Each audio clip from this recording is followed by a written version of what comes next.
Sobrang init dito tuwing tag-init na umaabot ng 40 degrees Celsius at sobrang lamig naman tuwing taglamig. Dahil dito ay nagdesisyon ang mga tao na gumawa ng kanilang mga bahay sa ilalim ng lupa na tinatawag na dugouts. Ang mga dugouts ay nagbibigay ng proteksyon laban sa sobrang init at lamig, kaya komportable ang buhay dito kahit anong panahon. Bukod sa mga bahay ay may mga simbahan, hotel at tindahan din sa ilalim ng lupa. Isa sa mga kilalang simbahan dito ay ang Serbian Orthodox Church na may magagandang bukid sa mga dingding.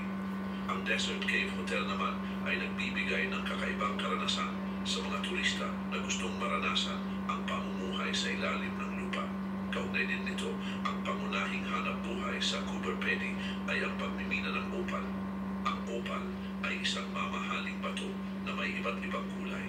Maraming minero ang pumupunta dito mula sa iba't ibang panig ng mundo para maghanap ng opal at umasang makatagpo ng isang mahalagang piraso.